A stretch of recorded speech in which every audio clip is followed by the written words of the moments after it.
Hello everyone, देखिए example 9.7। देखो इसमें तीन पार्ट हैं।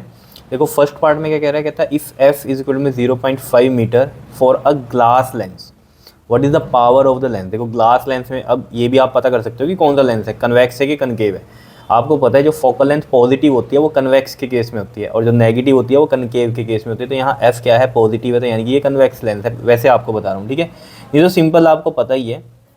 देखो f कितना दिया हुआ है हमारे पास, यहाँ पर 0.5 मीटर दिया हुआ है। अब यहाँ पर जो पावर है, पावर का जो फॉर्मूला होता है वो क्या होता है, 1/f।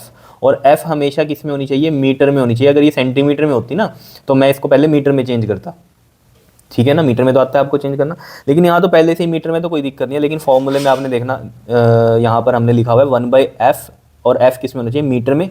तभी जो पावर आएगी वो किस में आएगी, डायोप्टर में आएगी, ठीक है। पावर के जो यूनिट होते हैं वो क्या होते हैं, डायोप्टर होते हैं, डायोप्टर, ठीक है। डी से हम इसको लिखते हैं, ठीक है। तो ये तो सिंपल है।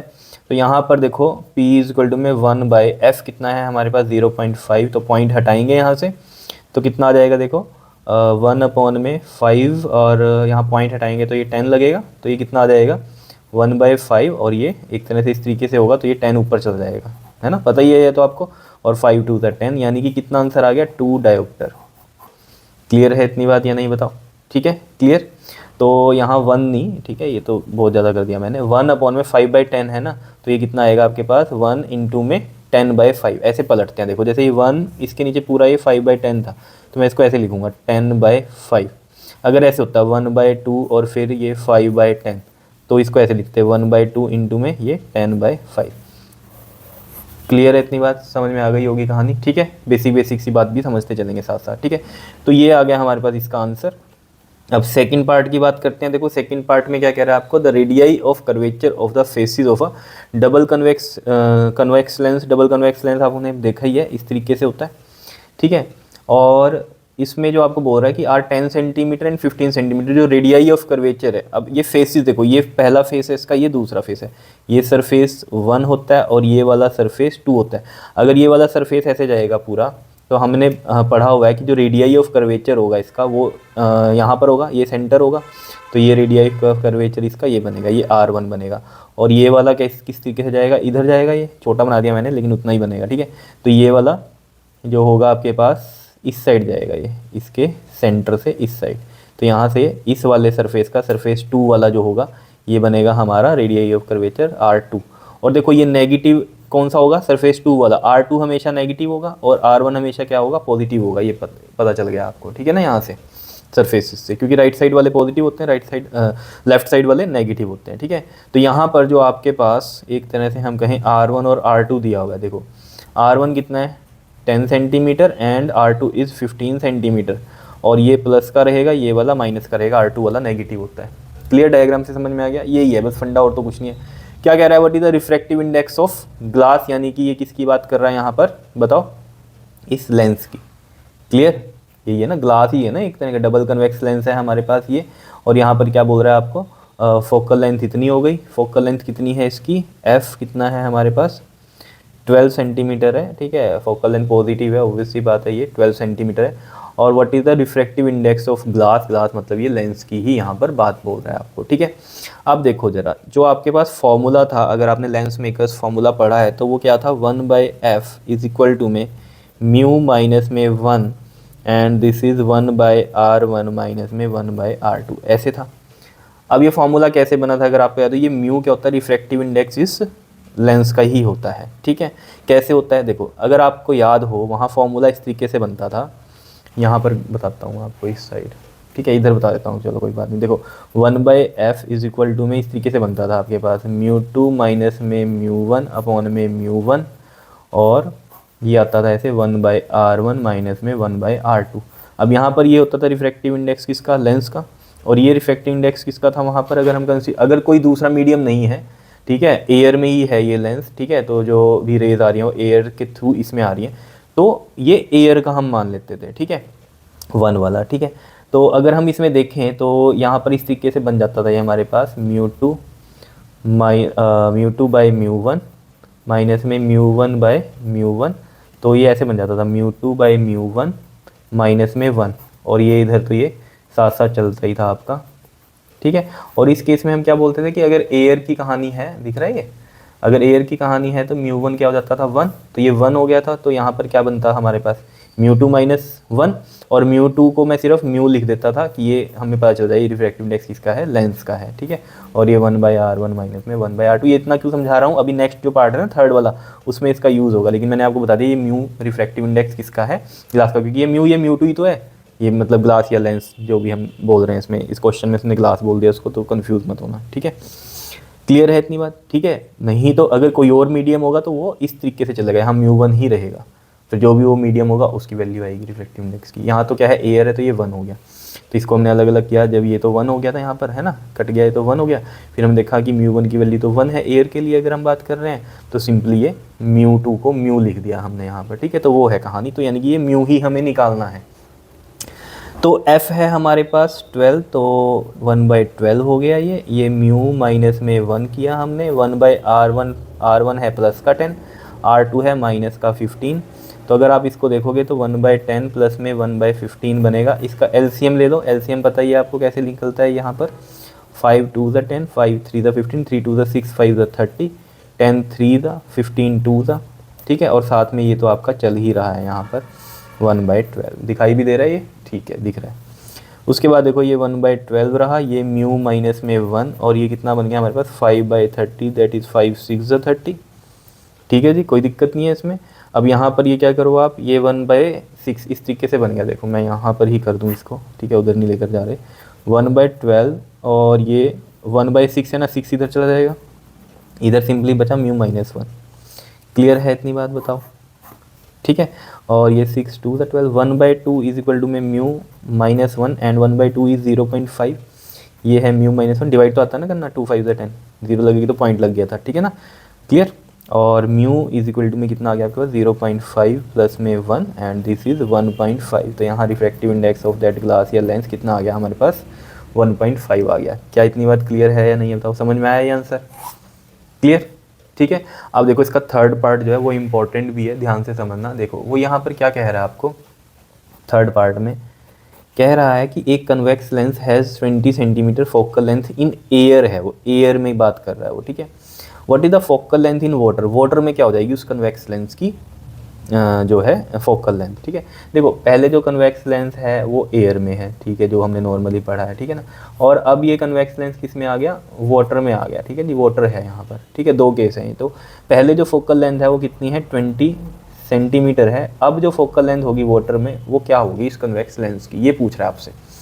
तो देखो अगर यहाँ पर ना रिफ्रैक्टिव इंडेक्स जैसे यहाँ पर इसने दिया हुआ है कि जो रिफ्रैक्टिव इंडेक्स है ऑफ एयर वाटर मतलब यहाँ पर क्या है, वाटर का रिफ्रैक्टिव इंडेक्स है ये विद रिस्पेक्ट टू एयर, और यहाँ रिफ्रैक्टिव इंडेक्स है ये ग्लास का यानी कि ये लेंस का विद रिस्पेक्ट टू एयर, वो 1.5 है। अगर यहाँ ये 1.3 ही होता, 1.33 ना होता, सिंपल 1.3 हम लेकर चलते अगर वाटर का रिफ्रैक्टिव इंडेक्स, तो यहाँ पर आपको ये बात समझनी है कि फोकल लेंथ अगर कन्वेक्स लेंस की एयर में 20 है तो वाटर में वो 4 टाइम्स हो जाएगी, मतलब जितनी भी है फोकल लेंथ एयर में जब कन्वेक्स लेंस है, ठीक है, तो अगर उसे वाटर में लेकर जाएंगे तो वो कितनी हो जाएगी, उसके 4 टाइम्स हो जाएगी। लेकिन उसमें केस में क्या है कि वाटर का रिफ्रैक्टिव इंडेक्स 1.3 होना चाहिए, 1.33 नहीं होना चाहिए, ठीक है।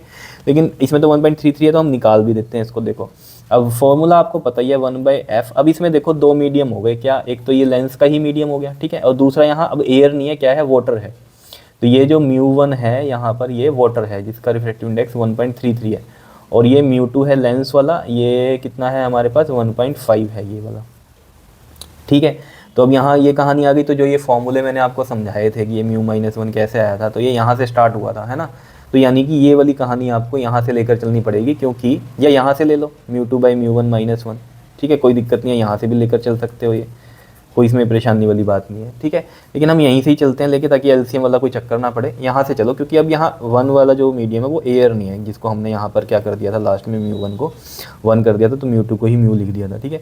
तो हम यहाँ से लेकर चलें ईजी के लिए, कर यहाँ से भी सकते हैं, लेकिन कैलकुलेशन थोड़ी टफ पड़ेगी, क्योंकि यहाँ पर μ2 क्या है, लेंस वाला है, और μ1 क्या है, हमारा वाटर वाला है।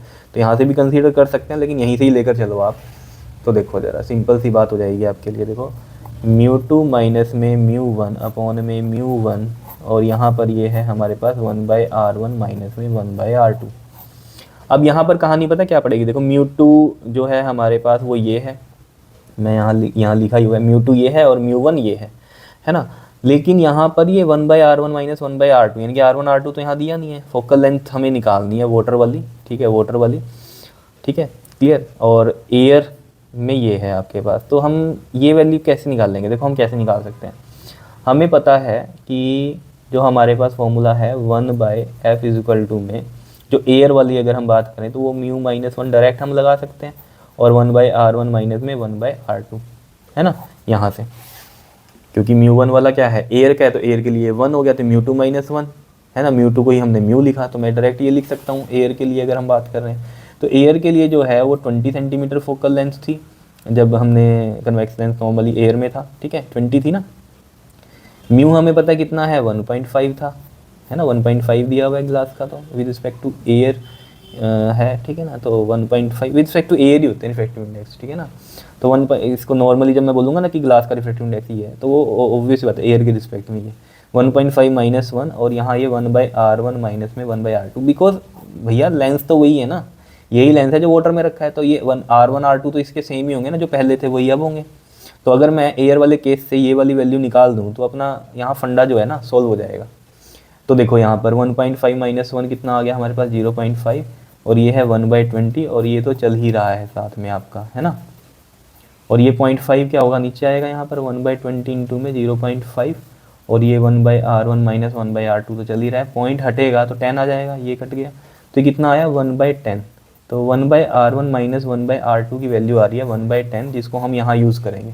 तो देखो हमें ये FW निकालना है, म्यू2 इज़ 1.5 एंड म्यू1 इज़ 1.33, है ना, और ये नीचे भी 1.33 आएगा, और 1/r1 माइनस 1/r2 की वैल्यू 1/10 हमने यहाँ से निकाल ही ली है, ठीक है। समझ में आ ही रहा होगा ये आपको, या नहीं बताओ?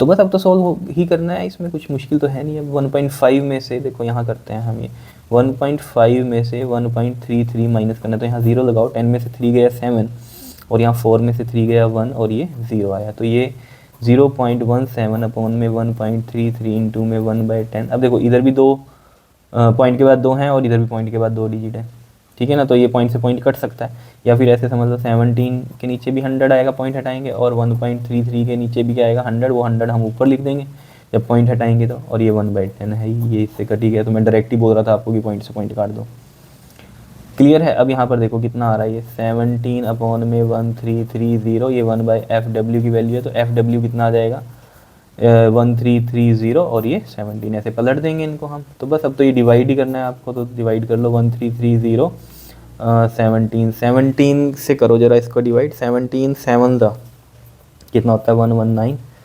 13 में से 9 गया 4, और इधर 2 बचा, 2 में से 1 गया 1, फिर ये 0। अब ये किस पे जा सकता है, 8 पे जा सकता है ना, बिकॉज यू नो दैट 17 8 कितना है हमारे पास 136 होगा, है ना, हाँ 136। तो ये कितना आ गया 4 आ गया यहाँ से, है ना, 10 में 6 गया 4, और इधर 3 में 3 गया 0, क्लियर। अब यहाँ पर कुछ नहीं है तो 0 लगाओ, तो यहाँ भी पॉइंट लग जाएगा।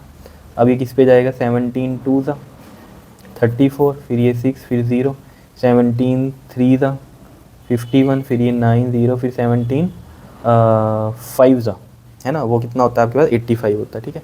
तो बस इतना बहुत है ये। तो देखो FW जो आ रहा है वो हमारे पास 78.235 ये आ रहा है, ठीक है जी, क्लियर है, इतनी बात, कोई दिक्कत नहीं है इसमें, क्लियर। और ये किस में आएगा हमारा आंसर, सेंटीमीटर में आएगा, बिकॉज यहाँ पर जो हमने ली थी 1/20 सेंटीमीटर में ली थी ना, यहाँ पर फोकल लेंथ, है ना, सेंटीमीटर में थी। तो ये 1/r1 माइनस 1/r2 ये भी सेंटीमीटर में ही था, तो ये भी कितनी आई है हमारे पास 7 सेंटीमीटर में आई है, और इसको मैं 78.2 सेंटीमीटर लिख सकता हूँ। देखो वही कहानी आ गई है जो मैंने आपको बोली थी ना कि 4 टाइम्स होती है वाटर में। तो देखो यहाँ 20 है, 20 का 4 टाइम्स 80 होता है, तो ये भी उसके आसपास आई है। ये इतनी कम थोड़ी सी क्यों आई, क्योंकि यहाँ पर इसने जो μ1 यानी कि ये जो वाटर का था हमारे पास, ये 1.33 दिया है। कितना दिया ये 1.33। अगर ये 1.3 होता तो डायरेक्ट भी हम समझ सकते थे कि ये 4 टाइम्स होती है, ठीक है। तो ये चीज़ क्लियर हुई होगी आपको। और ये μ1 इसको ही क्यों लिया, क्योंकि देखो पहले हमने यहाँ पर जब एयर थी ये, है ना, तो ये μ1 मान रहे थे हम, ये μ2 मान रहे थे, ये एयर का केस था, ठीक है। तो यहाँ पर ये μ1 1 हो जाता है, तो ये μ2 माइनस 1 क्या है हमारे पास, एयर है ना, ये म्यू एयर है ना। तो ये μ2 ही क्या है, म्यू है, रिफ्रैक्टिव इंडेक्स ऑफ किसका, लेंस का आ गया, ठीक है, क्लियर है। क्योंकि ये तो एयर की बात थी, तो μ1 यहाँ पर ये बोला था। अब वाटर में रख दिया तो ये μ1 बनेगा ना, वाटर वाला बनेगा, तो यहाँ पर ये μ1 वाटर वाला रखा 1.33। क्लियर है, समझ में आ गया होगा। बहुत इंपॉर्टेंट क्वेश्चन था ये, ठीक है जी। तो इसी टाइप के जो क्वेश्चन है आपके एग्ज़ाम में पूछे जाएंगे। क्लियर कर लोगे इसको? Okay ji, thank you.